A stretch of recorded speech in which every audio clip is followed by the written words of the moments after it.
What up, witches? And welcome to Witchin and Bitchin podcast. I'm your host, Darren. And I'm Vicky. How are you all today? Hope you're doing really, really, really well. And the space was there. If you are not watching this on YouTube, the space there is because Darren is wearing an amazing t-shirt that's very suited to him that says, "What up, witches?" I decided to go a little bit crazy. Shout out to Redbubble. They're a company based here in Australia that you can get custom t-shirts and all like mugs and all that other shit. Yeah. And so I went crazy and I bought like so many new t-shirts for the show. So for those that have been watching on YouTube the last few episodes, you would have seen for Pride, I had a Pride t-shirt saying "Ride with Pride" with a cute little witchy boy with a little regular crop top. Wait, have I worn any of the other ones? Oh no, you haven't. So don't mention them yet. No, there's still coming. some. Yeah, I was going to say there's still some special ones coming. Yes. So what are we talking about today, Vicky? We're talking about us. Oh my God. We're surprise. No. So today is what? It's our 50th episode. Woo!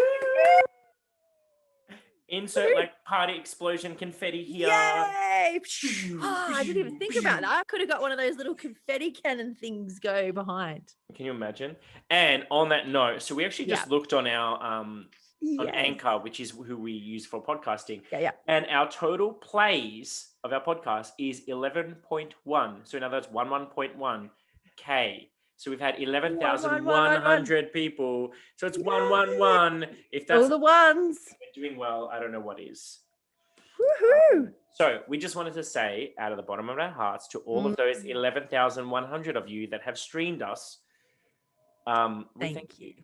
Yeah. Thank you. So our best way of who would have thought is to talk about ourselves. Well, that's right. When in doubt, let's talk about ourselves. But that's the thing, though. Like, did you really think we'd be here at 50? Like, I mean, not to say that we I'm joking. I wouldn't. Not to say that we wouldn't be, but when we first started, like here we are, 50 episodes. We honestly, like this, like people who've been watching for a while will know that this was like the birth out of the most random of circumstances. Yes. And fast forward the clock from October to now, and 50 episodes in. Yeah. And we're about to start a new financial year. Not that that really matters, but like we're starting a new year by the time this starting the new one. Yeah. So July will be episode 1 of the new, but we're not going episode 1. It's going to be episode 51. Yeah, it's going to be 51. But it'll be the new. The next gen. Next gen.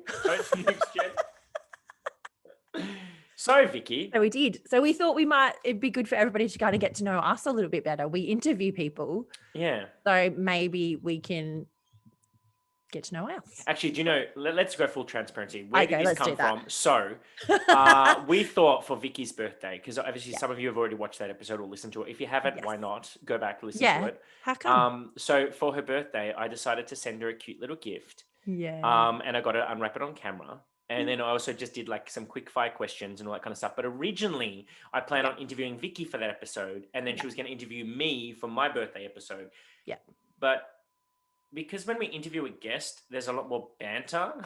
Like we can talk about it and stuff like that a little bit more, or add our views on that, or our experience. And because we're trying to keep them separate, it just felt a bit. It did. So we decided let's just scrap that, and instead we did the fun stuff on her birthday. We'll do the fun stuff on my birthday. Yeah. And we're gonna smash the two of us together for this 50th episode. Yeah. That's it. And then we can talk a bit more about each thing without feeling like we're divulging too much about ourselves. Before it's our turn. Yeah. Exactly.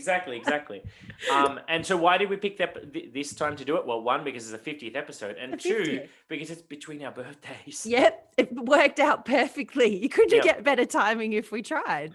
Well, I mean, everything's divine timing, so.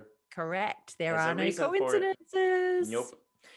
So, Vicky, I'm going to kick this interview off. Oh, are you now? Yeah.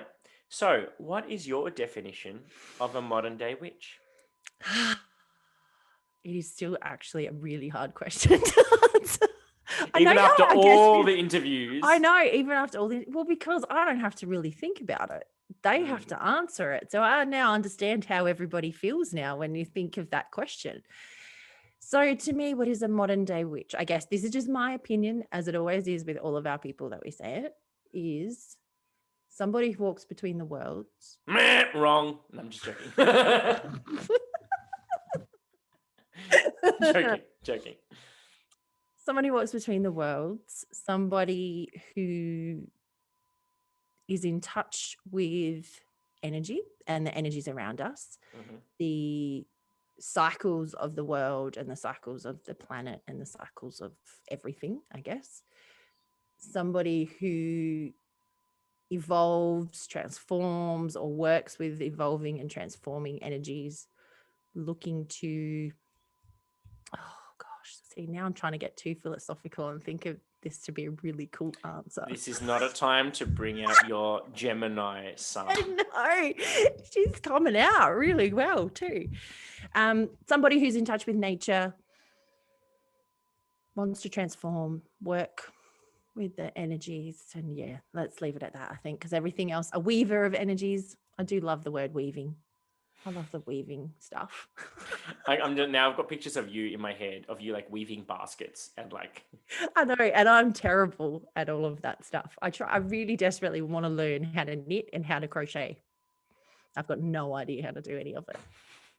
Isn't that knit one, purl one, knit one? Yes, one? I don't even understand what that means. Neither do I. That's okay.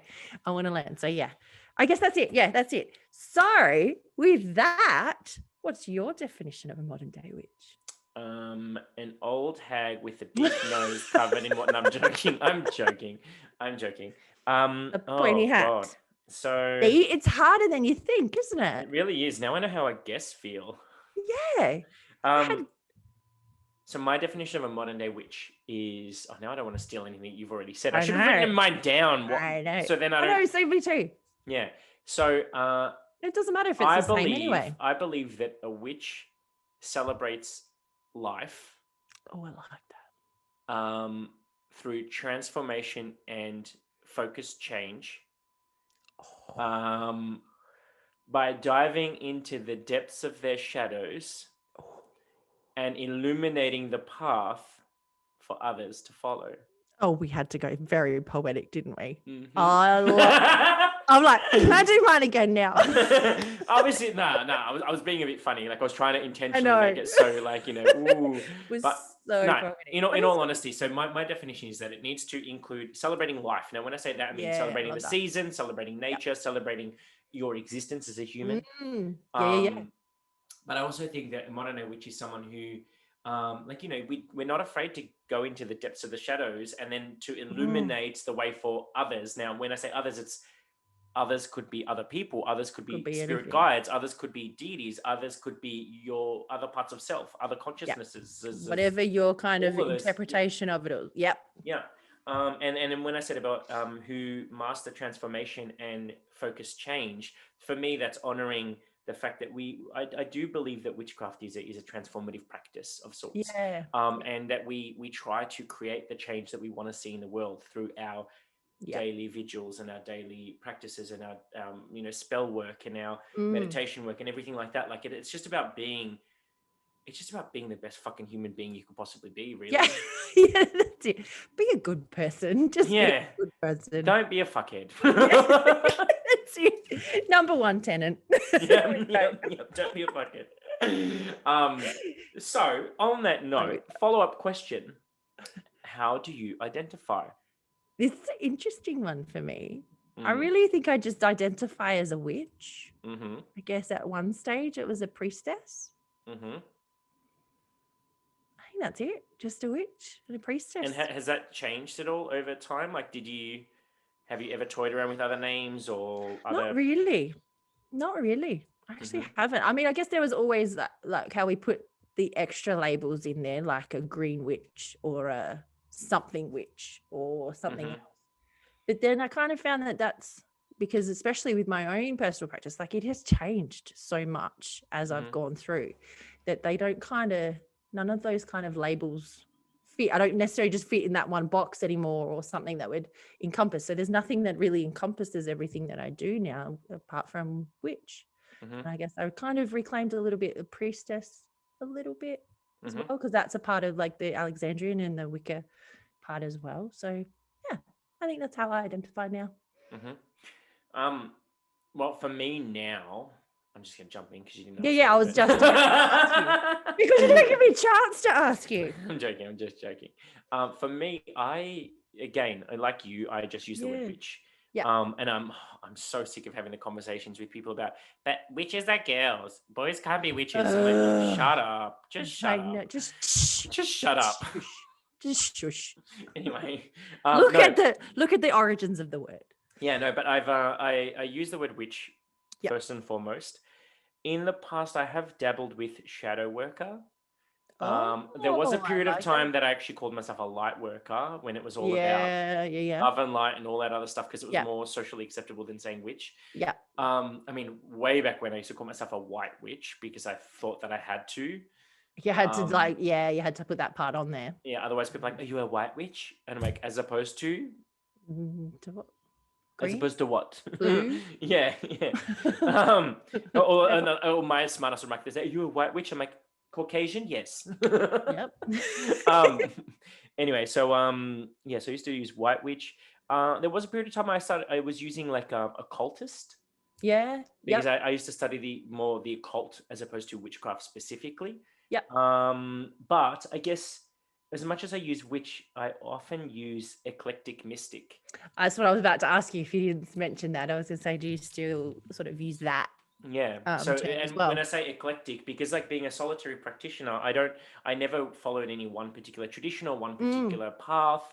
Yep. So I called myself an eclectic because I kind of borrowed and took bits that I resonated with. Yep. And mystic because what I practice is mysticism. So I study the mystic arts, meaning, um, how do I define this? So for me, mysticism is really um, always questioning, Yeah. Yep. always looking for another answer, always looking for a deeper answer, always looking for some form of connection.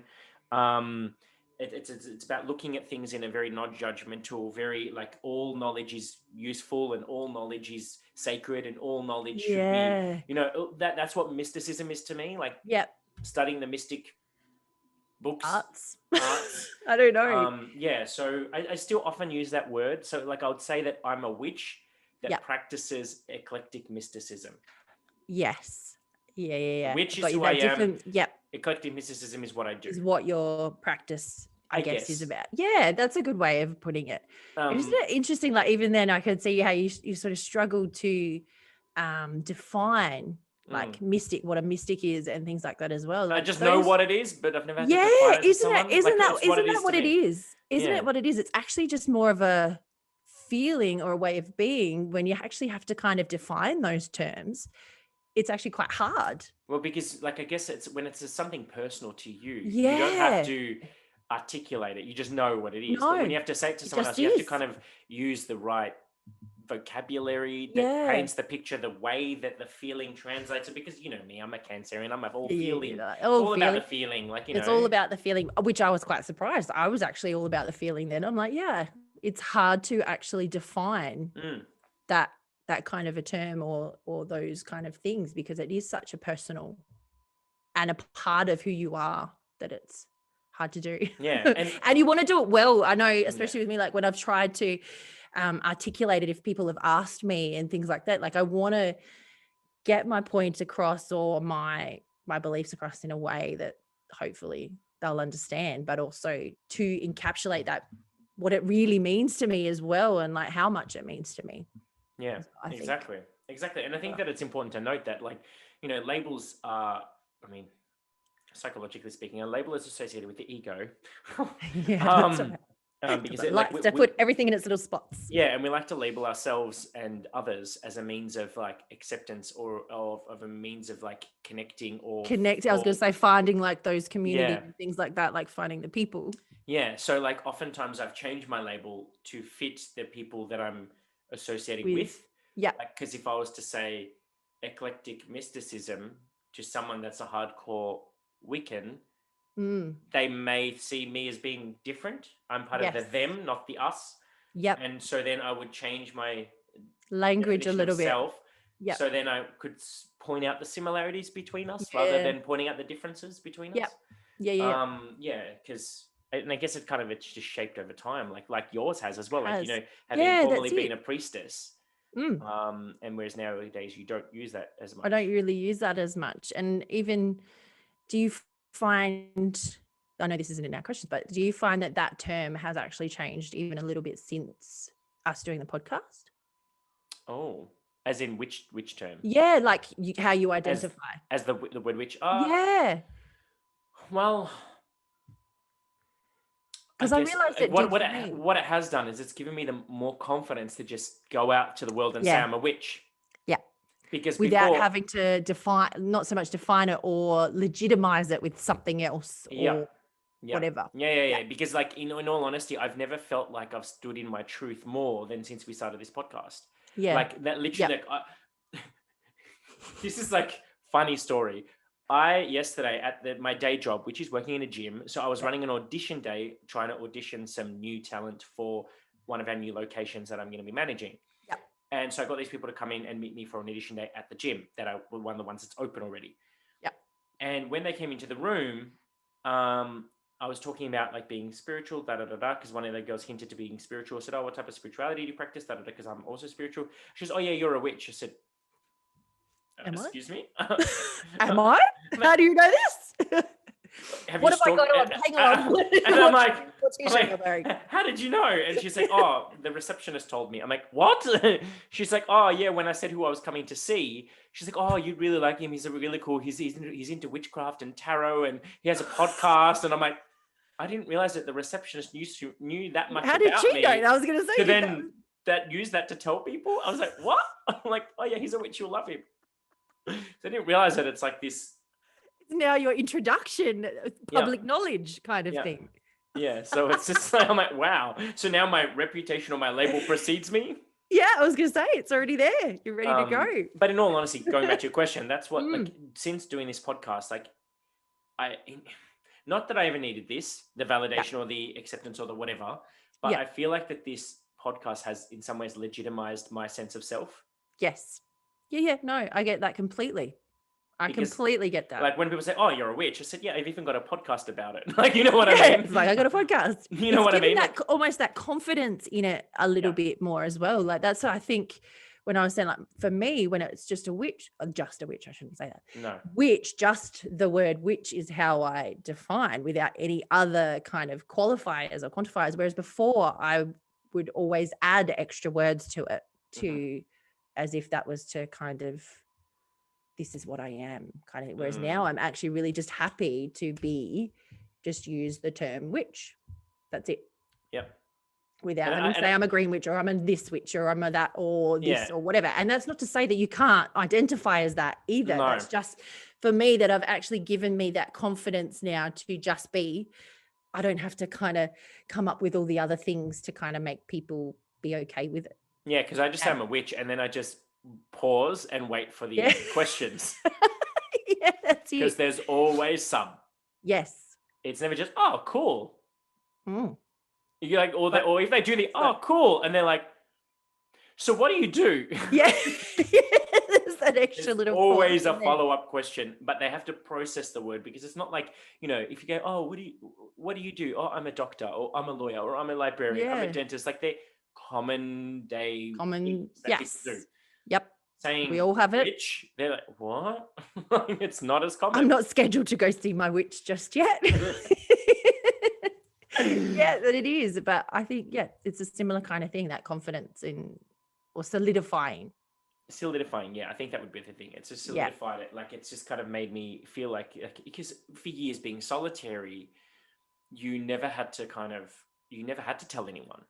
No. When you're a solitary practitioner, it's solitary, which means by yourself. Literally. That's it. So you choose whether people know that or not. Yeah. And so, but now being a public witch. Yeah. Like, even though, like, I've recently obviously started with the Temple of Witchcraft, but like, I'm not technically in a coven yet. Yeah. Like, I mean, whilst I'm part of this course and I have brothers and sisters in my temple. Yeah. We don't practice as a coven. We are still solitary, but we just study together. Yeah. So like I'm still very much solitary, but then being a Yeah. public solitary witch, it's like now I'm constantly like affirming it to the universe. Yeah. Yep. That it's that constant. Yeah, I like that. Yeah. So I guess then let's take it back to when you were born before the dinosaurs. I'm just kidding. Just you wait till your birthday. Oh no. Oh no. No, I'm just kidding. Yes. So I want to unpack your origin story then, because obviously we've hinted towards it. Like a lot of our viewers and listeners will know that you've got a background in Alexandrian witchcraft, or Alexandrian Wicca, sorry, I should say. But let's take ourselves back to little Vicky. It's just a little glint in the eye. No, not that far. Fast forward a little bit to when you had a sense of self. A sense of self. You started to question your belief system, I guess. Yeah. What led you it's to actually this? It's actually really funny. Like there was never any actual point where it was like a conscious choice. I don't think. Like it was just, I know I've said before, like I wasn't baptized. My mom was always very you get to choose what you want to believe in and all of that. And for want of a better word, in that kind of 80s and early 90s, she was probably quite new agey. And so we were always kind of in that space, I guess, or that realm. And so it was just actually really a natural progression. And I always loved nature. I always loved it. I was just fascinated by anything that was magical, or I mean, even to TV shows and things that I was interested in as a kid and stuff like that. Like it was always the fantasy shows where there was a witch in there with their powers, and it was just all of that kind of thing. Like it was just always a part of me. And it wasn't really, I don't think, until I saw Fiona, which I know I've mentioned before, where I saw Fiona Horn on, what was it called? It was an interview. It was a music show that was on ABC with Dylan Lewis. Couch Potato, where she was talking through Def FX, and she was talking about Witch when the book first came out, and that was kind of how I got the language for it. I guess was really what it was, and it didn't really necessarily change a lot of things, but it was just actually more. I had the language for what it was that I'd always kind of felt. Yeah, and then it kind of progressed from there. I mean, it was I lived in a little country town, and it had Witchcraft magazine and stuff like that. Like I used to read Witchcraft magazine, but I had to go to a different town to go get it, which was a bit bigger, so that then nobody knew. It was like just to interject a little bit, I remember the first time I went to the haunted bookshop in McKillop Street in the city. It's not open anymore, but I remember the first time I went there, and I literally did the whole looking for my shoulders, like, is anyone going to see me in here? Like, like I had to go in the news agency. Even though then, I was looking. But the haunted bookshop is actually like was a like tourist thing as well.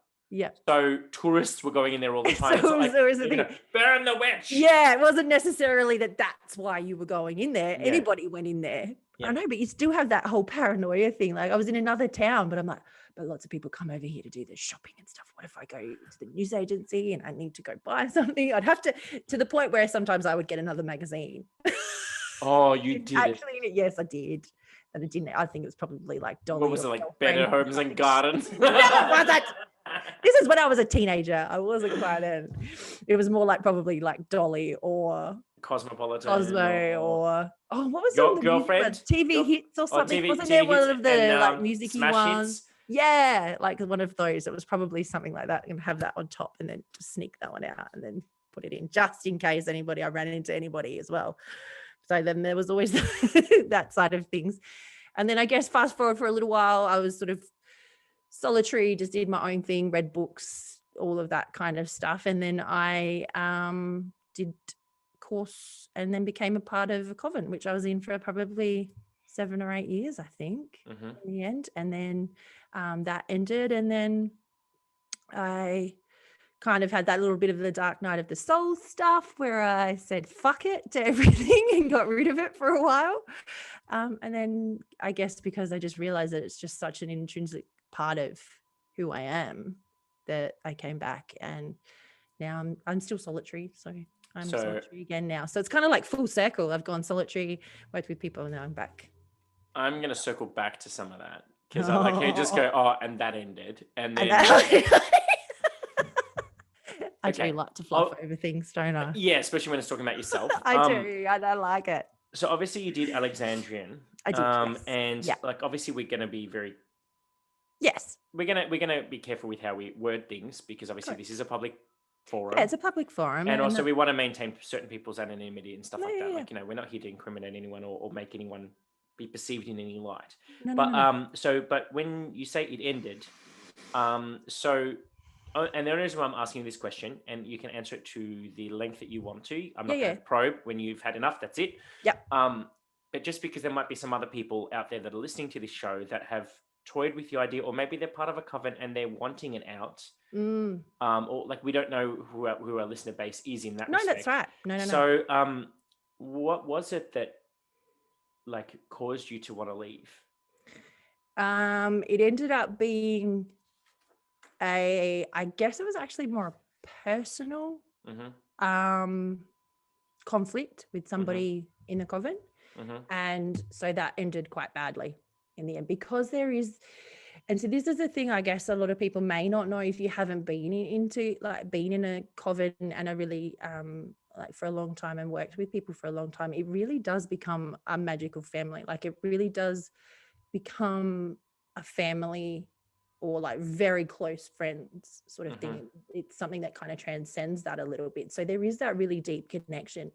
And I guess with every family, as we all probably know with families and whatever, sometimes we don't all agree and we don't always see eye to eye and things like that. And that's basically what happened. And it didn't end as well as I would like for it to have.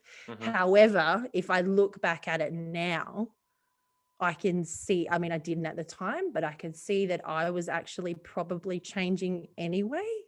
It was kind of probably moving to that, moving that way, but it just, I guess the universe knows what I'm like, and I never pulled it had to do it for me in a way, I guess. And yeah, so it didn't end well, but yeah.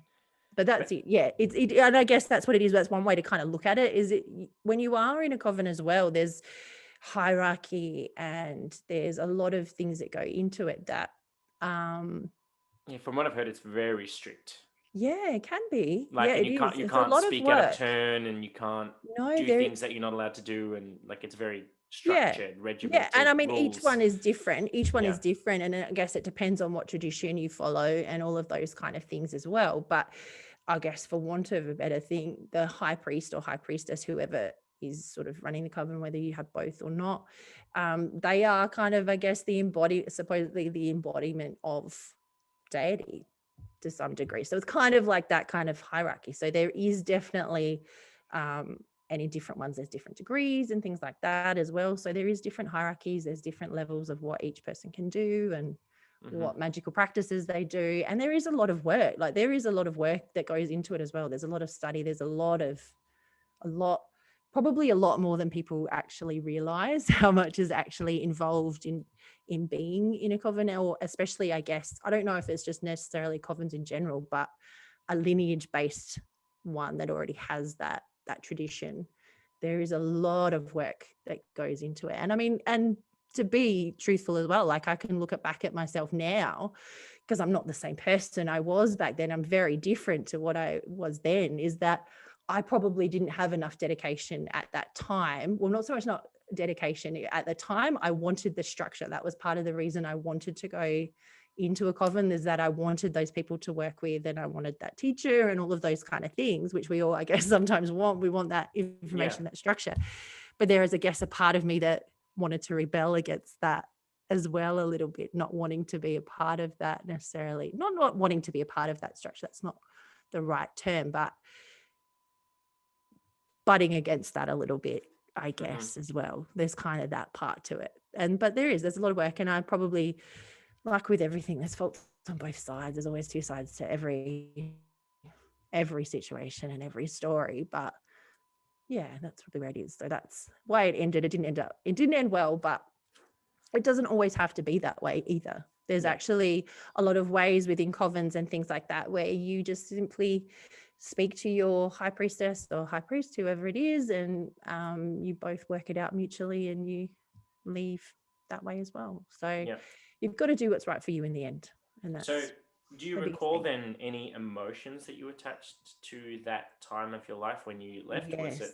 Yeah, because that was actually probably what kind of instigated that dark night of the soul kind of part that I talk about a lot. This is where I said fuck it for a while there. And it was a long while too. I'll be honest, it was a long while Mhm. before I even wanted to do anything. So there was a lot of, and I think for me as well, the reason I pushed away from my spiritual path as well is because it was so intrinsically linked to that identity that I'd created through my practice and who I'd become. And it was just a part of it wasn't necessarily something that had happened external of my life. It was a part of my spiritual journey. So that's why I guess I kind of lived it. And there was a lot of anger. There was probably a lot of anger. There was probably a lot of guilt, a lot of blame, all of those kind of emotions there was sadness and sorrow and grief as well that I didn't actually recognize at that time either, because I was saying, like, it is a magical family. It's a family or that close-knit group, that there was all those kind of complex emotions. And I think the biggest thing for me was that it made me doubt my beliefs and doubt my path. Yeah. And that's, I think, why I needed to not that I needed to step away. I just did. I'm like, nah, fuck it, throw it all out. I'm done. I'm not doing this anymore. It's too hard. And then, but I think sometimes we need that. There are things that we have to deal with first before we can actually progress any further on our path, whether it's magical or not. And I mean, there was a lot of other circumstances as well that were going on, like personal things that were happening on both sides for that as well, which didn't help at all.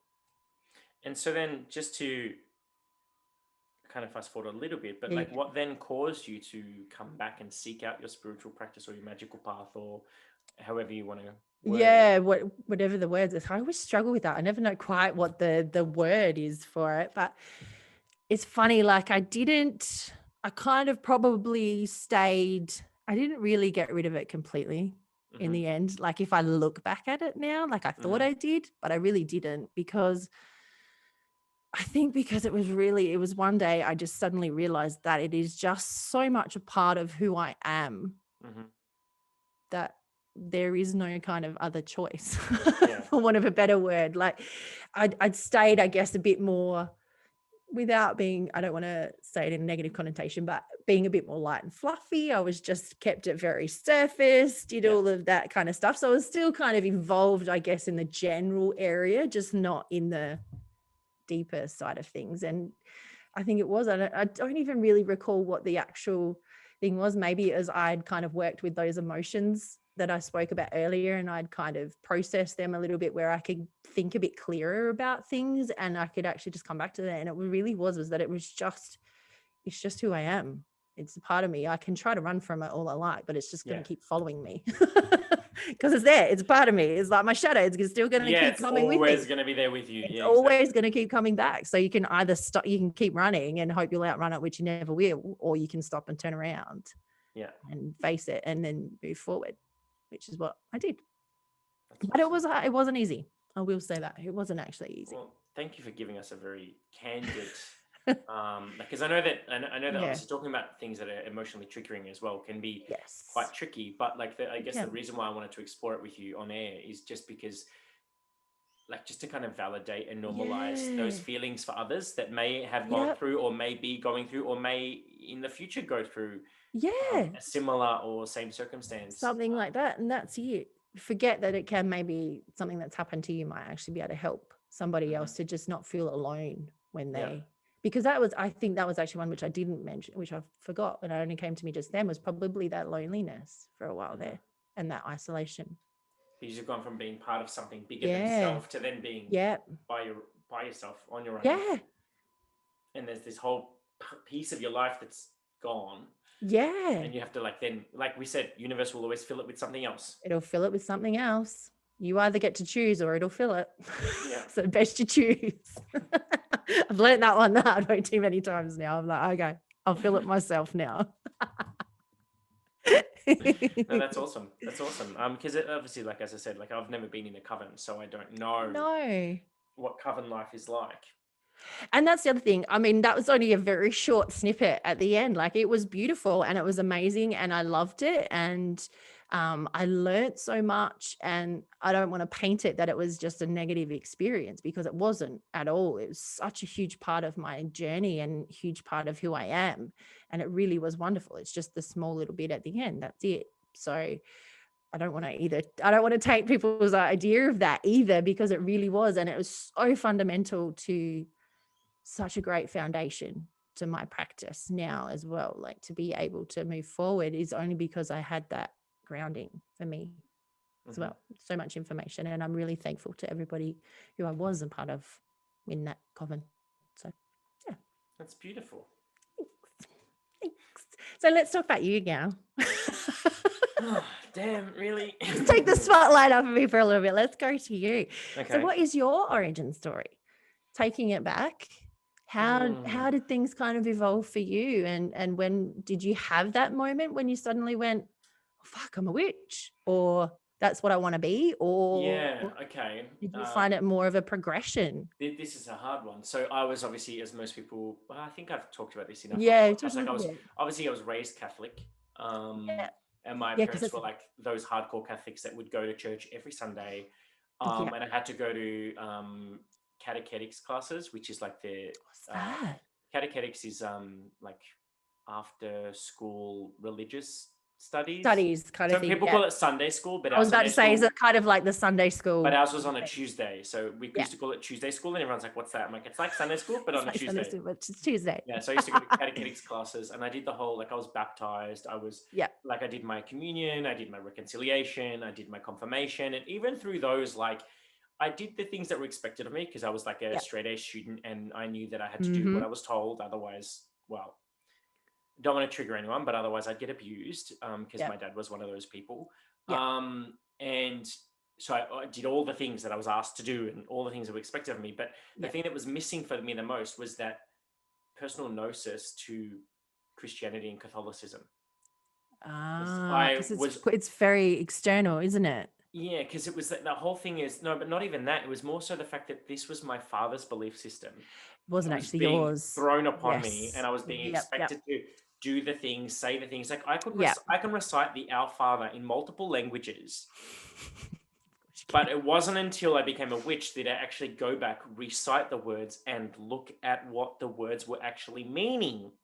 Not on surface level, but the meaning. What the actual meaning of it was, and why you say it, and where it comes from, and all of those. And nowadays, I could actually very clearly articulate a version which sounds very much like a spell. Yes.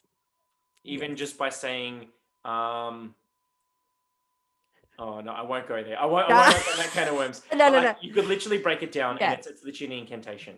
This is how I view it now. At the time, I did not view it that way. So like I know all the not all the psalms, but I know a lot of hymns and psalms that we had to recite. And it's literally like it was very drone-like to me to be in church.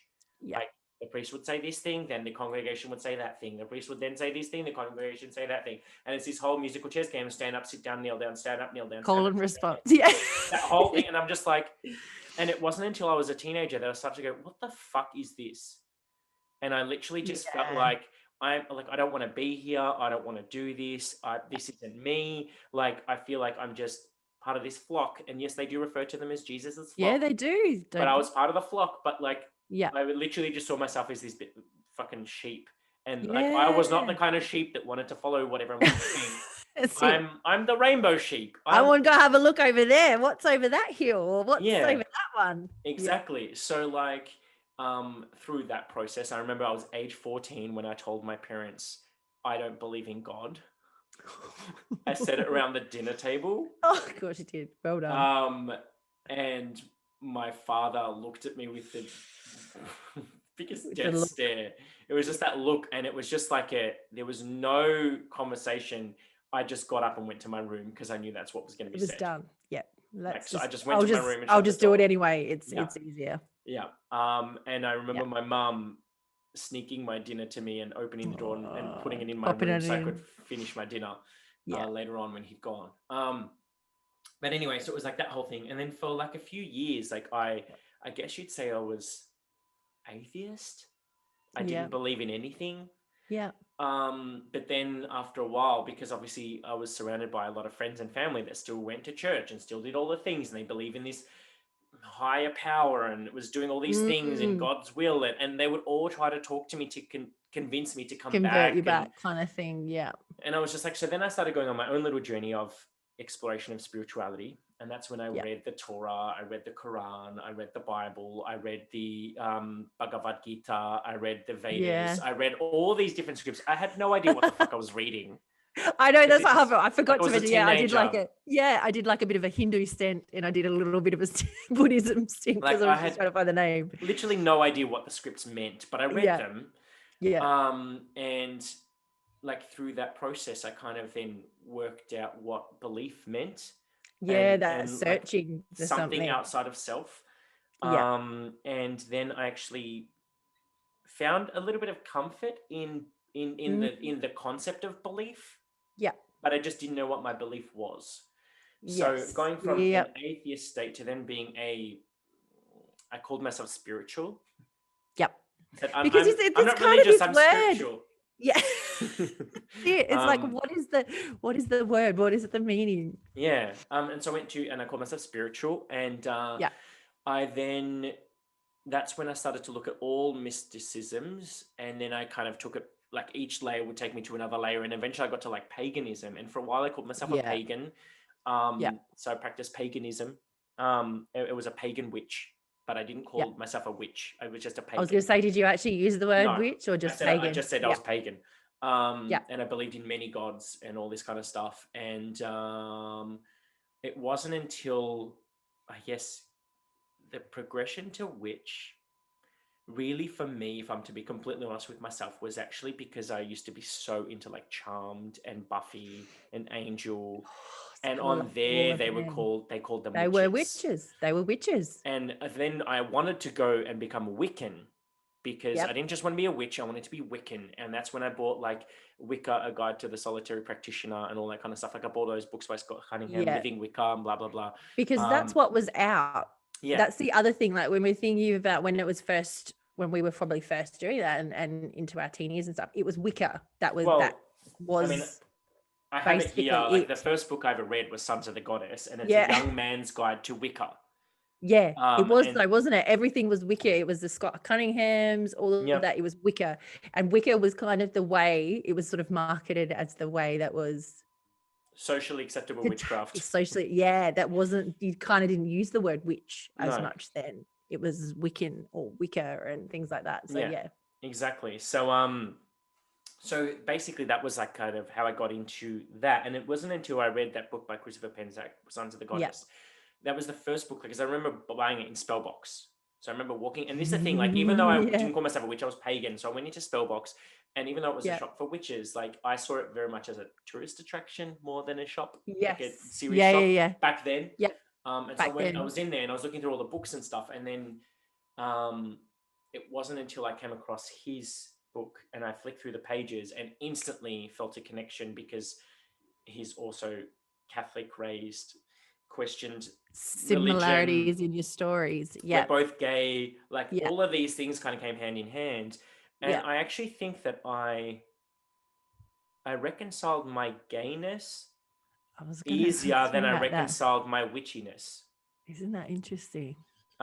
Because even though I came from a very Catholic household, to be gay was like the biggest sin, but to be a gay witch would be so much worse. It was just like a whole extra level, wasn't it? To be a witch would be a whole extra level. So for a while, I actually didn't want to use the word, and I actually did everything to distance myself from the word witch, because I believe that witches were, the workers of the devil, and devil worshippers and blah blah blah blah blah, all that stuff. So I never wore a pentagram.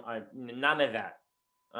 It wasn't until I guess when I'd moved out of home is probably when I started to really explore it. Like I'd met Chris by this stage, and he had dabbled in witchcraft when he was in his teen years, because I think it was just the common thing to do. Kind of a thing, I think, like through the 90s and stuff. It was sort of that, I guess, that little bit of a revival of it, a little bit, where it was becoming a little bit, not so much socially acceptable, but it was kind of It was Not trendy. like it is now, not No. at all like it is now, but it was something that came up, and that's where the whole white witch and Wiccan Yeah. and all of that, it was that very much that era Yeah. kind of thing. So then I got into all that kind of stuff, but then based on the people that I'd met, I sat in psychic development classes for years, and my psychic development teacher was very not into witchcraft because she was very much Christian.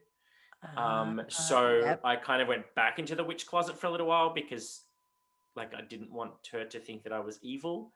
Yes. And it Yep. wasn't until I kind of walked away from that part of my life because not the same as you, but like I looked up to her as a spiritual leader, and we had Yeah. a falling out years ago.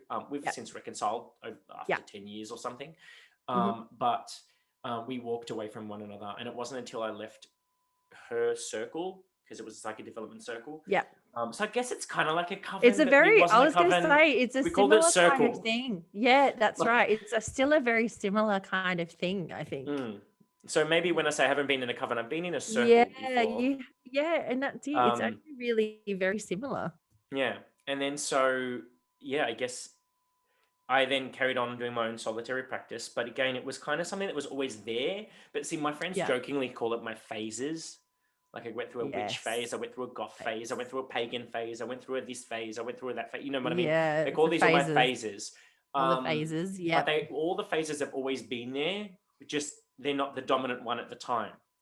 Yeah. So it was around that None time. of them actually went away. It was just that No. one was probably a little bit higher up for a little while there. And then it was around that time when I became a tarot reader. And I read for my parents. And so this we're talking about 11 years ago now, when I read for both my parents. And I saw their divorce happen the day before it happened.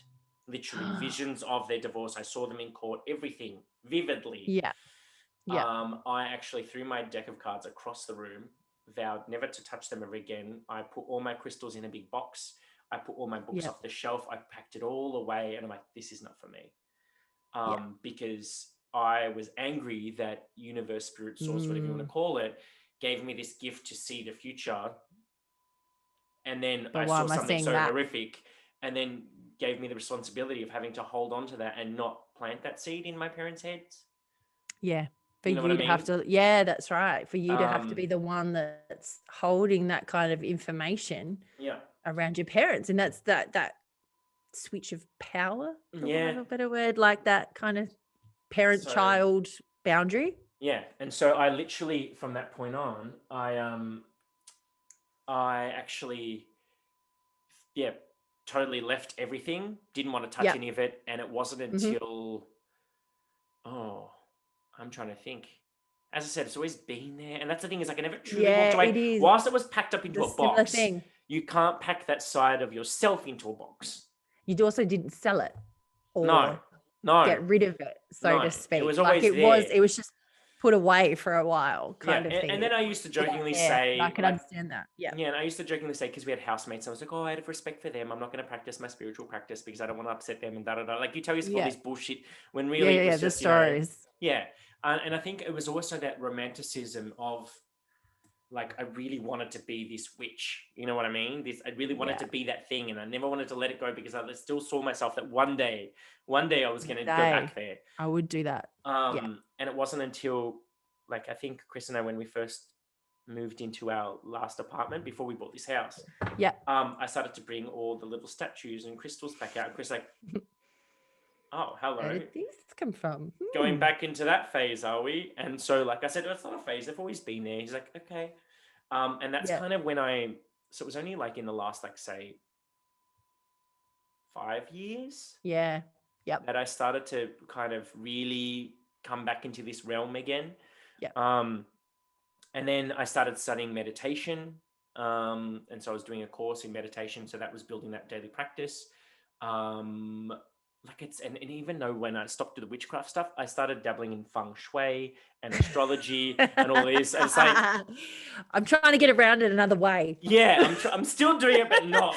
Trying to find the other way that I don't have to say that word, but I'm kind of still there. Yeah. So, like, you know, so people think, oh, I had all these Buddha statues and stuff around my house, and all these like little like sun catchers and whatever else around the place, and they're like, oh, like, what's that? And I'm like, oh, it's feng shui. They're like, okay.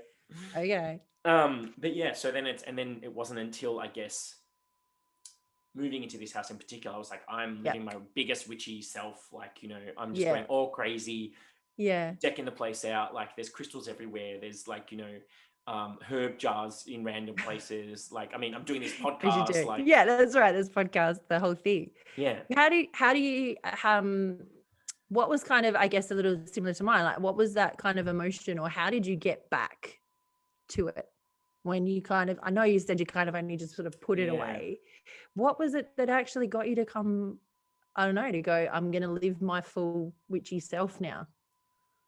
I guess It's again, very hard to articulate, isn't it it? is. But again, it would have come down to, it was that wanting more. Yeah. Like, there has to be more than this physical Yeah. existence that I'm calling a life. Yeah. Yeah. And I guess it also, like, I started going down the personal development route. Like, I was studying Yeah. counseling, coaching, counseling, Yeah. then psychology, then coaching. And so as I was going down that personal development route, like, and I see personal development and my spiritual practice as being one and the same. Yeah. Very similar. Yeah. Yeah. That for me personally, they feed each other. Yeah. Because I agree. as I develop myself personally, I develop myself spiritually, and vice versa. The more deeper I go with my spiritual practice, the deeper I go with my personal development practice. Like, you know, to me, they're not mutually exclusive, but they can be.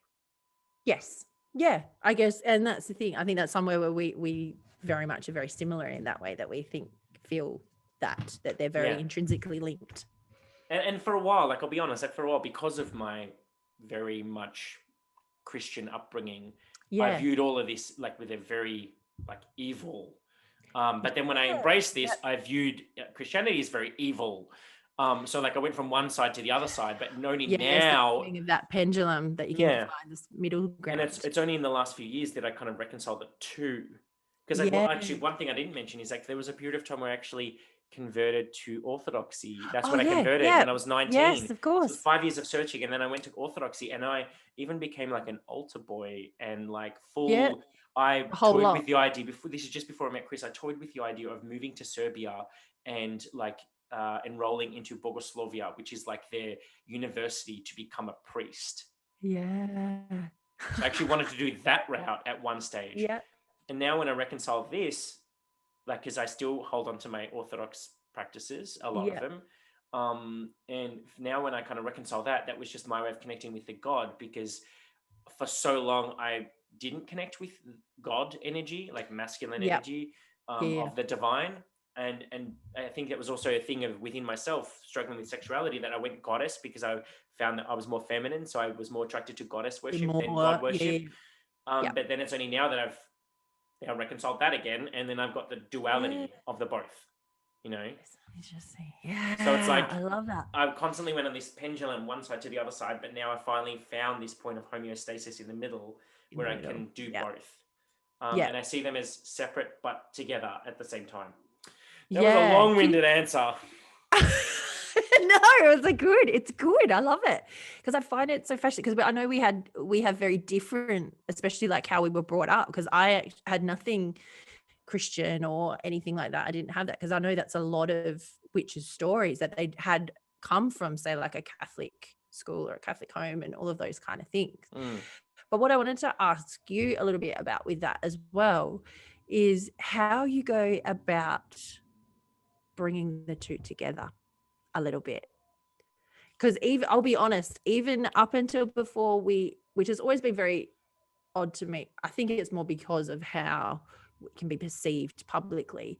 I've always have had that bit negative connotation towards Christianity and all of that as well, because it's always been that, I guess it's a bit of fear, because they always feared us. So I've always been quite scared of that to some degree. So it's been very separate for me, and it really hasn't been. You've taught me so much about that. And that's why I wanted to talk about, because I know it's probably something that comes up for a lot of people who may have had that background. It's not necessarily the whole thing that they're shunning. It might just be some of the practices and things. So how have you kind of incorporated the two? Or well, I guess because for a while there, I mean, I get it now, but for a while it used to just break my brain. I'm like, how can it be? Because like they're two opposites. That's how I saw it. But when you break it down a little bit, it's not at all.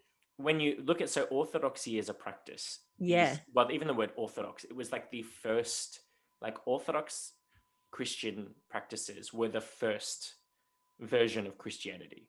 The original. The Yeah. original, like that's Yeah. why they're called Orthodox. They're the original.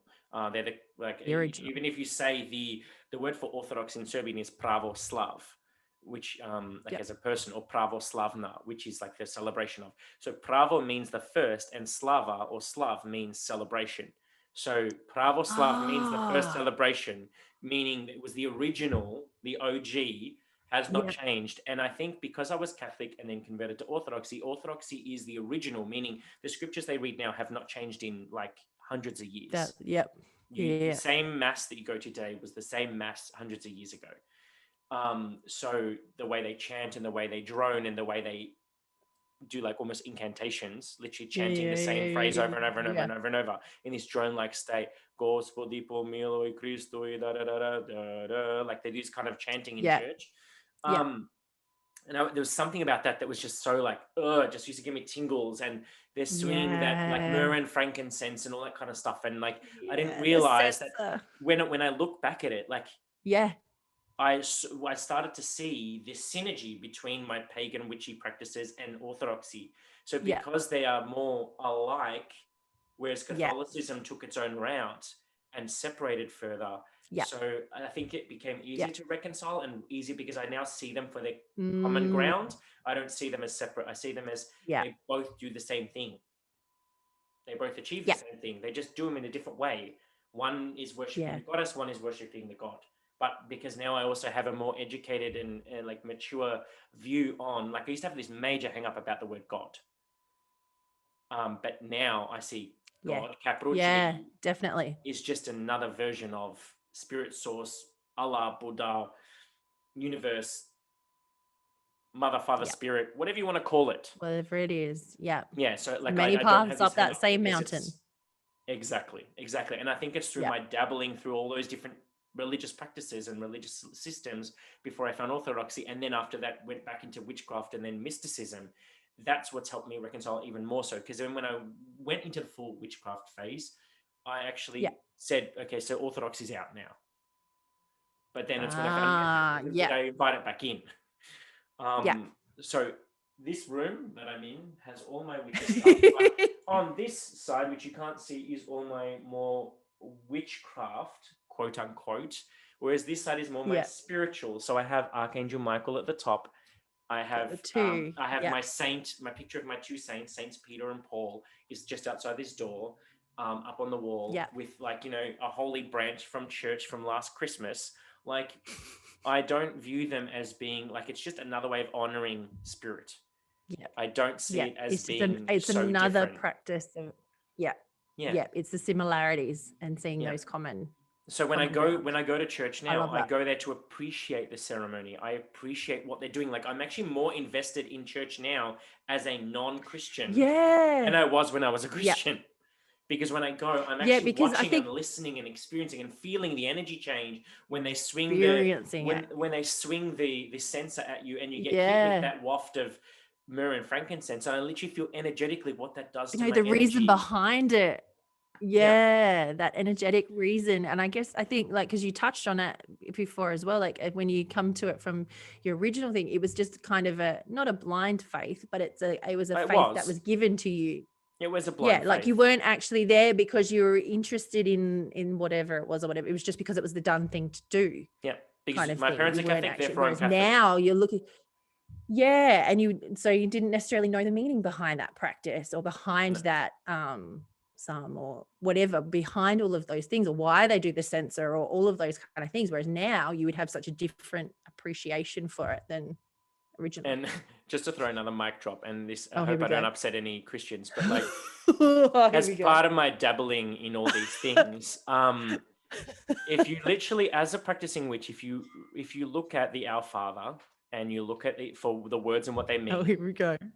Also, if you look at the Hail Mary, it actually sounds like a incantation to the goddess.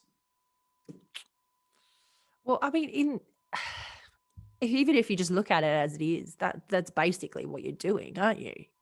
It's an incantation to the Prayer goddess. to Like if you look a at prayer to Mary as God or a prayer yeah, to that is just it's just an invocation or an invocation of who they are. Yeah. So anyway, Different lenses. but yeah, so that's I guess the easiest way I can explain all of that. Does that answer your question? Yeah, no, that does. That's perfect. Yeah. So I want to Brings that different meaning. change gears a little. We talked about Yeah. practices a little bit, but so I want to know what are Mm. your daily practices, and I want to know as a lead on from that, how has working on this podcast changed those? Oh. So what were they Sorry. and what are they now, and how has the podcast influenced that? And this question has come to us from one of our VIPs. So yes, this it one has actually has. come Yeah, to us. which is it's a good from one of one. our Patreons. It's a good one. So I guess my daily practice that is a daily practice. I mean, there's lots of other things that I do, but that are not necessarily, I don't do it every day. But I know I've talked about this before, and I've talked about it many times, especially on our meditation episode. You meditate at the end of your dining table. Yeah. Yes. Or kitchen bench. At the end of it was my dining table. You were right. It was my dining table. I am now moving that area. It's getting its whole new area, getting a whole new space. But I do my meditation, which is my check-in for the day. And I guess it moves a little bit beyond just meditation in the fact that it's my way to kind of connect in for the day. I check in. I might be talking to guides or gods or whatever, but it's also checking in with myself and checking in with that energy, I guess, or that internal, that kind of spark. I can tell if I've called you before you've done your check-in versus if I've called you after you've done your check-in. Yeah, I know you would. I can actually tell. Yeah, you can. It is. I like if I don't do it, like it's my thing. And I'll be honest, like I got sick for a little bit there, so that I'm terrible with routines. If something stops me for a little bit, it's really hard for me to get back to it. And it takes me a while. So there is sometimes when I've caught up a little bit later because I would purposely get up earlier before the rest of the family to make sure that I had that time to myself. And I look forward to it all the time. And it really does. It makes so much of a difference to the rest of my day if I have or haven't done it. I've got to just check in. So it's lighting candles. I'll check in. I might have a cup of cacao, might have a cup of tea, pull some cards. It's just kind of my general, it's hard to explain, but it is just kind of my general connecting, check in, get in touch with the energy of the world and any protections or anything like that, depending on what my day might be, putting up all of those kind of things. And that's really the biggest thing I guess I do daily. That is my constant practice. There's lots of other things I guess that I do, but that's my thing. And has working on the podcast changed your practices at all? It probably hasn't necessarily changed that daily practice as much, but it has probably changed a lot of my other practices in that by talking to a lot of like the guests and things that people we have been speaking to, and from being from different traditions and having different ideas and different things, that I'm actually now starting to incorporate a lot of other things into my practice that I might not have before. So that's probably where it's like, it's not necessarily always exactly that it's been a huge change. It's actually just more, I guess, that expansion of my knowledge and expansion, being exposed to different things and different concepts and those kind of things, where it has actually started to bring that in. And I think I've found through that as well. And I guess even just from the podcast as well, not just from guests, it has actually to some degree held me a little bit more accountable. Yep. As well, so that so it is deepening that connection and deepening that practice a little bit. I think that is like it's kept me, which I guess Coven did before, it helped to keep me accountable to doing my practices. And then when I'm on my own, I kind of dither a little bit sometimes. I can be a super lazy witch at times. And then whereas now it's actually started to keep me a bit more accountable being on the podcast. I need to. So what are some examples on what are some examples on some of the practices that you've adopted? I probably, now that I'm starting to look into a little bit more of the ancestor work, Whereas that I always tried and it just didn't really, it was never really a part of it apart from at Samhain. Like that was when I would do ancestor sort of stuff and then that was it. So now I'm starting to explore that a little bit more. And actually it's even gone probably deeper since talking recently to Orion as well. Like that's really changed that part of that side of things. So that's probably one thing that's a really big thing that's changed. Do you know what it also is? And I know it's going to sound really weird and kind of corny, but it's what we also, I feel a lot more, it kind of comes back to that label of witch, that I actually am just a lot more in touch and a lot more in tune and a little bit more, not confident. Confident isn't the right word, but I just feel more empowered, I guess, to do it. I can't quite get the right word. That's not quite articulating exactly what I feel, but it's kind of the same kind of thing that we were talking about with just using the word witch, not any other qualifiers or quantifiers. It's just given me that confidence or that belief in myself and my own power or my own connections, and starting to do that, because that was probably part of it that really got eaten away in the dark night of the, like when everything ended for me, was that self-belief and believing in myself. So that's what's really kind of boosted to kind of go, okay, I actually kind of know something and I can do this. And another t-shirt opportunity. There's another t-shirt. That's it. I know something. I've got something. I know something. So yeah, I think that's probably the biggest thing. And I'm just exploring lots of different other areas now that I probably wouldn't have before. Like, because often I'll then now try to buy particular books and things like that might be from particular guests, or what things have come up, or comments from people as well. So it's just this constant evolution, I think, of learning new practices. Yeah. And I'm inclined to agree, because like we've come across so many different people already in such a short period of time, like only 50 episodes in, and we've met so many different people from different, traditions, different paths, different, everything. And so it has slowly evolved and changed even my practices. Like, I mean, I'm a lot better at doing daily things now, because I have to be, well, not that I have to be, but I feel like I need to be accountable, because I can't be preaching something on air and then doing it myself. Yep, that's right. So even when we did that episode on magical daily practices, half the things I said on there were ideas of things you could do, but I wasn't doing all of them like daily. Yeah, it wasn't always definitely every day I do. Either ritually, religiously, whatever you want to use the word as. Yeah. But like, I wasn't doing them all every single day, like most of the time. Yeah. But it's since putting it out on there, then I was like, oh wait, I need to practice integrity. I need to be doing this. So then I started to adopt them, because I've now talked about doing them. Yeah. You know what I mean? So, because I don't want to be a phony witch. No.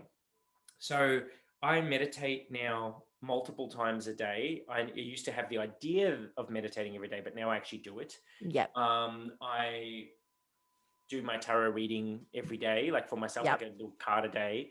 I have re-embraced angelic work since being on the podcast. Yeah. Because even though I've had angel cards, I actually did not touch my angel cards since I left Circle. Because I associated angel cards with that was associated with it. Yes. Yeah. And I thought, no, I want the real stuff. So I went to tarot. And then since then, like I left the angel cards, but then like doing this, and I was like, still thinking about the angelic realm. And the more I got into my craft, the more synchronicity was happening in the real world, the more I was noticing angel numbers, the more I was like, and I'm like, oh, hang on a second, there's something going on here. Like I'm naturally gravitating towards the angelic realm again. So I'm like, okay, why fight it? So they're both in existence. Yeah. And I've found ways to kind of intertwine them, which is why I have my two altar things. One for the craft and one's for the shadow, one's for the light, so to speak. One's for that side, one's for that side. You know what I mean? Yeah. Do you think, and I think that's what I was trying to get at as well, is like it's given you almost that freedom to move beyond those labels that we may have given different things, like this is light and fluffy, this is the real stuff, this isn't, this whatever. Yeah. It's actually just whatever it is to you. It doesn't exactly. There's no right. It doesn't matter whether I can still call myself a witch and be working with angels, or I can be doing this. And so who kind of decided that I couldn't do that and do this? Yeah. sort of thing. Yeah. Exactly. Because a lot of the times, and you'll come across a lot of witches who's like, oh, witches don't do angelic work, and witches don't do Yeah. angel cards, and witches don't. I'm like, who says? Who says? That's it. That's it. I think that's one of the biggest things I've learned, especially with the podcast, is that who says? Yeah, because like the whole There's no purpose of our one whole way. podcast is there's Yeah. multiple ways. There's no one way to be a witch. And I Infinite think ways. that's really emphasized it all, I think. Yeah, and it's because we set it on this journey that's like it made me take a big hard look at myself and realize that hey, Yeah. I can be the witch that I want to be, and Yep. all the other things in between. Like It's it. I can just do what I want to. It doesn't have to be at all tainted by what I perceive or what other people are perceiving me to be. yeah, Yeah. and I think it's the very other thing similar. that I've added, like you, ancestor work has become a thing. Yeah. For me, and I never used to do deity work ever. Yeah. Yep. And it's only recent. Like, I was gonna say it's very recent. Like Dark Moon recent. Yeah. That I've started doing deity work. Like I've got my statue of Kuan Yin. Yeah. But I don't see her as a deity. Like she's there's that separate. difference. Yeah, there is a little bit of a difference. Whereas, and same with when I had my little Buddhist statues and I went through my Buddhist phase. Like Buddha isn't a deity. Yeah. Buddha is a state of being. Yeah. And so like, whereas now I'm actually getting into the, like, even when I went through the like Wicca phase, like I saw this god and goddess, but I really didn't understand what that truly meant because I had such a big hang up about God energy. Yeah, that there was still that. Whereas now I finally understand the connection between God and goddess, and like connecting with one, connecting with the other, connecting with both, all of that stuff. Yeah. It's only now since the podcast and doing all these episodes and doing all this, because every episode we do, I strip layers of my onion out and off. Yeah, it is, isn't it? And I go deeper. With every episode we do about another topic, it's like I'm working on self while delivering content. Yeah. Yeah, definitely. Yeah. That's perfect. I love it. Okay. So then, going from that. Oh, okay. Yes. Hang on. Going from that, because you kind of touched on it a little bit, and I know we've spoken a little bit about it, and it's something that we both feel, but it's something that's quite, I guess, a bit hot topic. Some people are kind of talking about it a lot, is sort of spiritual path versus the self-development path, because you just mentioned then that each episode is another layer and things like that. Yeah. How do you kind of view that? I mean, I know the answer. But... Yeah. Okay. Well, for the benefit of everyone listening. So my personal development practice and my spiritual practice are mutually exclusive, but also one and the same. Yeah. Because for me, as I evolve spiritually, I evolve personally, and vice versa.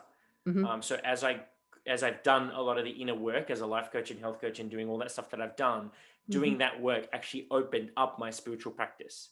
Yeah. And the more I dabble in my spiritual practice, the deeper I can go, because like the spiritual side of me can support the personal development side of me. So when I can take myself up there, which means that when I go down there, it's not going to be so scary.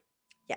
Because I have you've built that capacity guides and everything else with me to support me down there in those deep, dark pits of hell. Yeah. Not actual hell, but you know what I mean? Like, you know. No. That's it. No, even like the version of hell that, you know. Yeah. So for me, and I know that this is a hot topic because of the fact that a lot of people are like, oh, since when did witchcraft become a personal development practice? Well, or like shadow work and things like that. I choose to make it that way because it gives me comfort in knowing that I'm working on myself, and at the same time I'm working on my spiritual practice. Yeah. Like it gives me comfort knowing that they're one and the same, and that they each support each other. Because I find the more shadow work I do and clear the shit. Yeah, that's the big thing. The better my craft is, and the more I can manifest and practice instant magic. I cannot even like tell you how much synchronicity is happening in my life because I'm doing the inner work. Yeah. Definitely. Because I'm shedding all the bullshit rules that society has labeled me with, or that society has dictated to me, or that, you know, my upbringing, my conditioning, my limiting beliefs, all that. I'm shedding them all, which is freeing me and giving me more time, energy, space to be able to hold for all this other stuff. Yeah, definitely. You know what I mean? Yeah, definitely. So, I'm exactly the same. And I wholeheartedly agree, because I think I've completely just lost my train of thought, but that's okay. I'll go somewhere else. Because for us to be, I mean, if you just break it down to the very mechanics of it, of doing a spell or any of those kind of things, that energy is put through your lens or through your perspective. And if that's tainted by all the other stuff that you haven't dealt with, that's going to come through that. That's going to come through in that intent. That's going to come through in that energy, all of that. Whereas if you're doing that work and you're transforming, you're evolving, you're working with those different areas, for want of a better word, you become more of that clear vessel for whatever it is you want to get through. It's not going to get tainted by a lens of perception that it's been created through something somewhere along the lines. So that's why I think they're just so intrinsically, for me, they're so intrinsically connected. And like I said, that's just how I feel, and that's obviously how you feel as well. It doesn't mean that that's right for everybody, that's how it is. But it's also because I think my craft or my practice and all that is actually just so much a part of who I am, that to separate them is to continually keep separating me. We need to continually have this holistic point of view. And it's exactly how you were saying that, like, your spiritual practice helps you to be able to handle some of those things. It's building up that capacity to be able to do it, and vice versa. So I think they just feed each other, and we need to sometimes look at each other as for me, it's a holistic package. But then I guess there's also the debate, and I know that you and I sit on the same side of the fence, where our witchcraft practice, our craft, and our spiritual practice are one and the same. Yes. Whereas there are some secular witches out there that for them witchcraft is completely like, it's a thing you do. It is a practice as in a craft, like as in you're a doctor or it's not a very good analogy, but so whereas they don't have this connection with divine, and it's completely like secular, whereas we are not secular witches. No, that's right. We deal with deity, we deal with like higher spirit, with energy, whatever. Like, it's a spiritual practice for us. But that's not to say that it has to be. No, that's right. So I guess that's a whole nother topic. Like, maybe we could do that as a separate episode. Yeah, I was gonna say maybe we should do that, because I hadn't actually thought of it that way as well. That's the part that creates, I guess, the bridge between the two for us to some degree. Because it is a spiritual practice. That's what creates the bridge between the two. Because I'm sure if I was a completely secular witch and I was just doing it to honor the seasons and honor Mother Earth and all of that kind of stuff, but even that, I mean, honoring Mother Earth, I still can't. You're personifying the earth. Like, you're giving it a personification, therefore giving it a spirit. Like, because to me, to be a witch and to, like, because you're talking about plant spirit and crystal spirit and like all these different like things, animism, like aspect of it, that makes it a spiritual practice. Otherwise, you'd be saying a crystal is just a crystal, a tree is just a tree, which I guess some people do. I know, and that's the thing. But that's how I can't separate it. That's right. I'm the same. I can't separate that either. And I think that's why it's all so connected, is just because it is. I can't separate it all. Yeah. At all. Oh my God, that was a bit of a whirlwind of it. It was, wasn't it? We just. So then, keeping it a little bit more light and fluffy. So yes, I was gonna say, let's get back. What's one of your favorite things about being a witch? That it's really cool. That it's cool. That it's cool, man. No.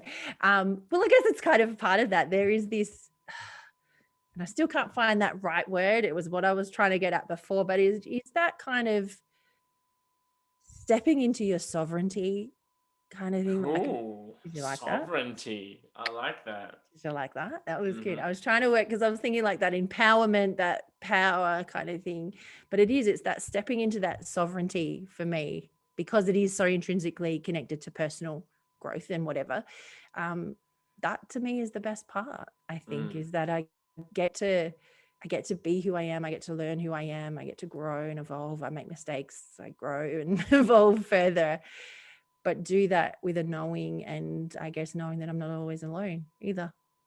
But there's always something else. What is it for you?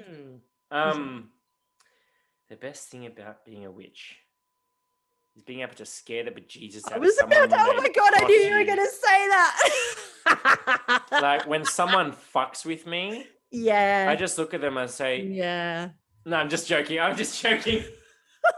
Well, that is fun. It's a I was fun gonna little say party there trick is to like fun. to scare the person in the room that's Yeah, like, oh, no, I'm just yeah, joking. I'm just joking. yeah, No, yeah, yeah, the best thing about being a witch, I think, is, I mean, for me, it gives me purpose. Like, yeah. Yep. it gives me like, That I get, direction, that path. yeah. I was gonna say it's given me like a vessel or a direction in being able to facilitate the change that I want to create. Yeah. Oh, I liked that. Like, Oh, I because like that. without it, like without witchcraft as itself, like it would just be a bunch of wishful thinking. Yeah. Yep. Whereas this gives me a True. channel that I can focus all of that to Yep. create and manifest. And I can tell you, I know that magic is real Yeah. because there's Yeah. too many coincidences have happened ex post facto doing a spell. Yep. Definitely. Like, Definitely. Beyond a doubt. I can't, like, yeah, exactly. So if There's just someone this. was to tell me that magic is not real, I call bullshit. That's right. It just might not be what they perceive magic to be, Yeah. as in sparks coming out of my hand in this thing like on the movies or something, but it does.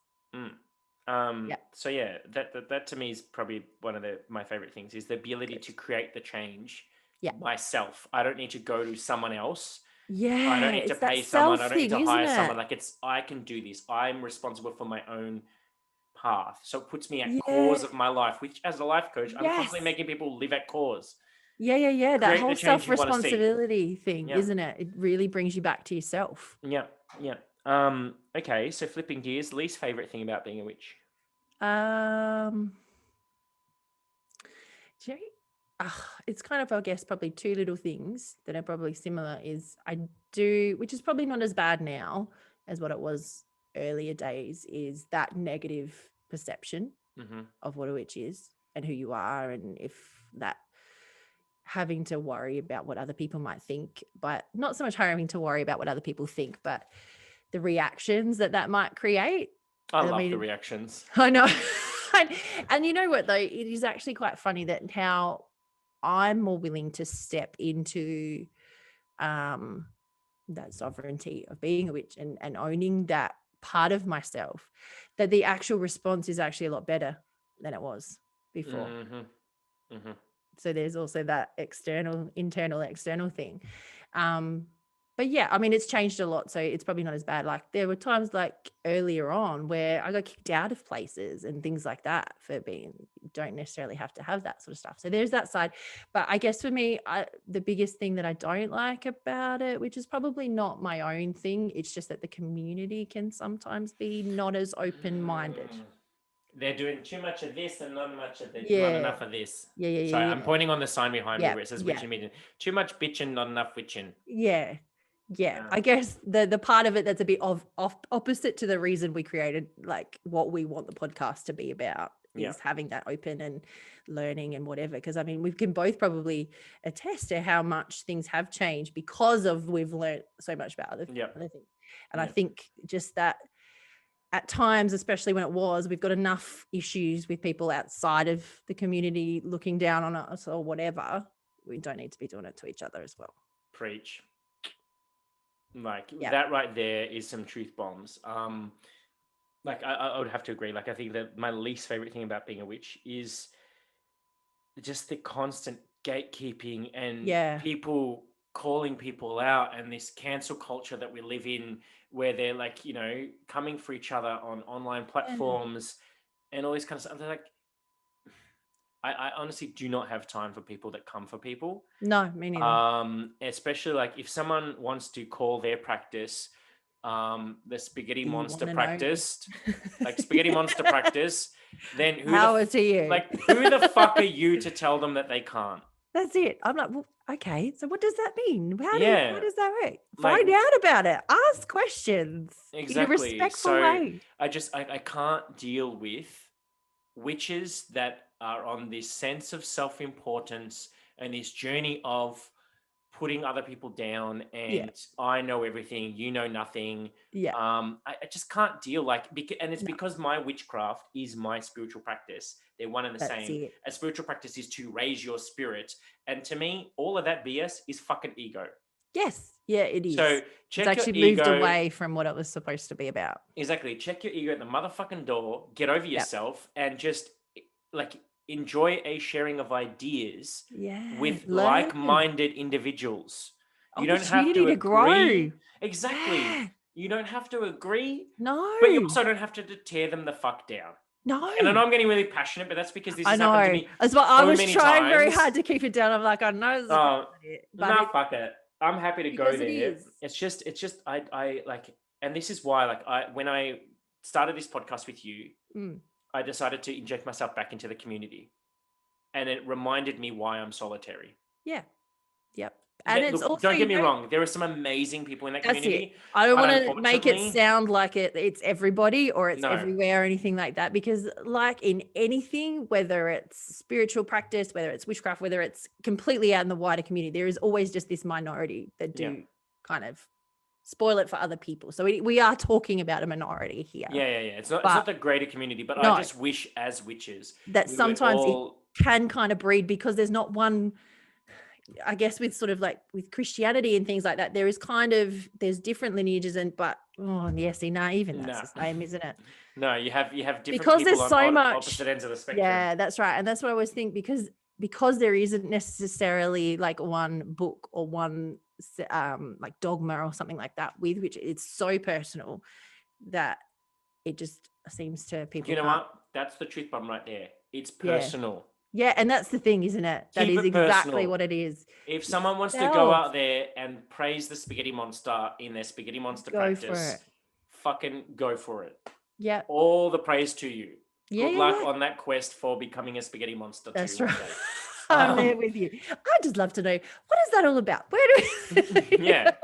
What is so I guess that my least favorite thing about being a witch is just the shitty community that we have created.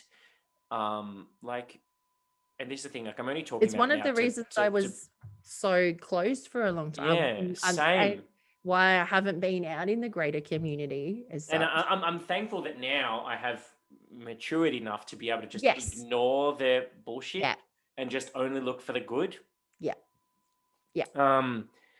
And then like occasionally I'll inject myself into one of the shittier conversations that are going on online, just as a means of like, but I always be very careful how I word it. Just as a means of saying, hey, reminder, we don't need to come for each other. Like we can have a different experience of the same thing, and it both can be true. That's exactly it. There's no one truth. There's no one truth. It doesn't matter if you don't believe the same as me. Yeah. It's okay. We can agree to disagree. That's fine. It's even just on that note, like about experiences with spell work. The way I do a spell is going to be different to the way you do a spell. Yeah. But if they both work, does that mean that yours what is does it matter? Mine's right? No. It means they're both perfect as they are. Yeah, because they work for you. That's it. It's what works for you. That's like, even when we talk about different topics and things like that, we're just trying to put out one kind of a bit of information or something so that then you can go and look at it from your point of view and what's going to work for you, or it might not work for you, or it might be a part of practice, might not be. It doesn't matter. It's just about finding those things that work for you. Exactly. Okay. Exactly. Yeah. Okay. So now I think we're doing. No. I got one more. I know. I just thought about it. I was like, oh yeah, no, we're doing okay. What's the best advice that you would give to yourself as a witchling? If you could just magically go through the quantum, send that information through the quantum, change witchling Vicky to then have instant gratification for today. It's true. It works. It is. Quantum magic works. Quantum everywhere. I think the biggest thing for me I've got a few, but I think one of the biggest things would be to believe in yourself and to try and to just give it a go and not worry so much about all the things that could go wrong and think about the things that might actually go right. Because I mean, I was really scared for a long time to even cast a circle or anything, because I thought, well, I've already read a few things. What if I do it wrong? What if I don't do it? Or if I What if I invite a demon in here? What if I do something and it's not going to work and all the rest of it? It's just like, I've wasted so much time. Like if I look back at it now from where I'm at, I'm like, I wasted so much time. I should have just done it and I would be in a different place, but it doesn't matter. That's where I needed to be. But it's to believe in yourself and believe in that you can do those things. And it's okay if you fuck it up too. It's fine. Just learn from it and keep moving forward. And I guess to stay true and really know what it is that you believe, or what your truths are, or what your values are. So not kind of be swayed by other people's, like that you can get in awe of other people's ideas, like not to be swayed that way. Really come back to who you are. And then I guess I would also learn how to do protection magic. That's probably one of the first things you should probably learn. How to do what? Protection magic. Protection. Get that stuff sorted first. I think that's probably it. What about you? What would you say if you could just zoom back? I came up with a question. I can't even think of my answer. I know. So, what would you say to yourself? Perfectionism is a mere illusion of life. Oh, yes. It's all an illusion. Yes. Because like it took me years to do anything. Yep. Then even more years to cast a circle. Yeah. And then even more years to actually cast a spell. Yeah. Like I wasted so many years on when I read this one more book, then I'll be comfortable. No, when I do this one more book, when I do one more meditation, or I'll be good enough. One more page in my journal. Like it's that if I do this, then I'll be when. Yeah. Just do it. That whole night, just do it. Exactly. I wish I could just have gone back for myself and just said, just fuck up. Yeah, it's okay. It's okay. It really is okay. You're going to learn more about yourself through your fuck ups than you are about any number of books you're going to fucking read. Yep. And you're going to save yourself thousands of dollars and thousands of hours.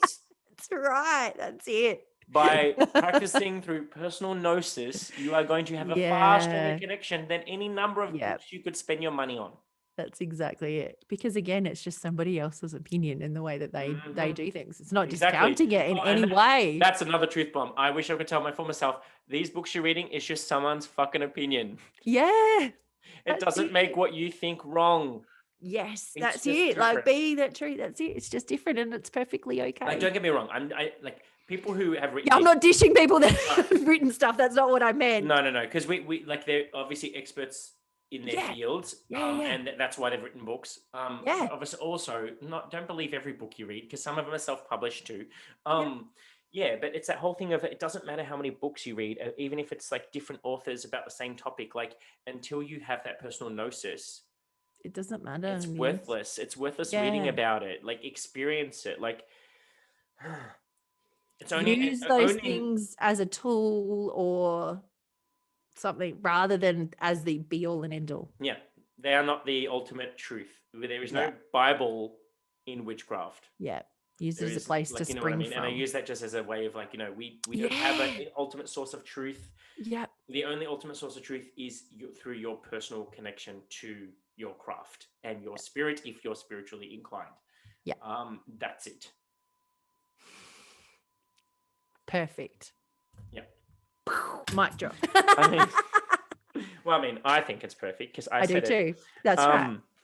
But yeah, so okay, let's throw it to the viewers then as our 50th episode because we've just obviously opened up. I feel like we've opened up on a level that we've never opened up before. We have, we have. I'm becoming a little bit. I know. I'm sitting there thinking, hang on, what did I say again? Do I need to re-listen to this? I think I do.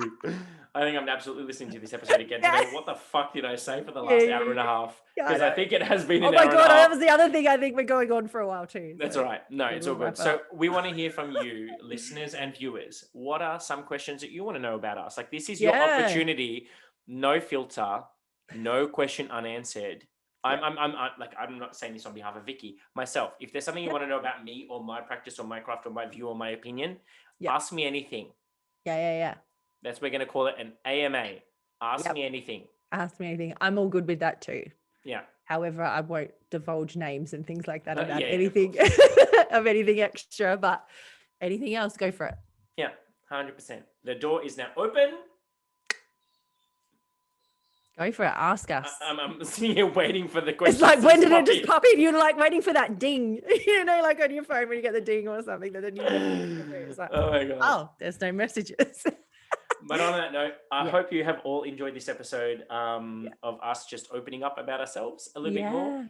And here's to the first 50 episodes, and here's to the next 50. Yay! It's exciting. So if there are topics that you want us to discuss, we thought of doing a little bit of a favorite episode poll type thing, but then we thought we'll wait till the 100.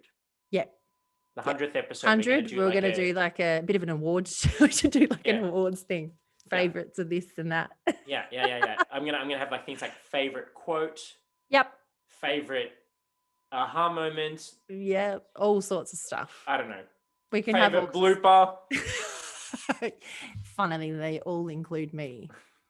But anyways, on that note, have an enjoyable rest of your day, and we will see you soon. Have a lovely day. Bye. See ya.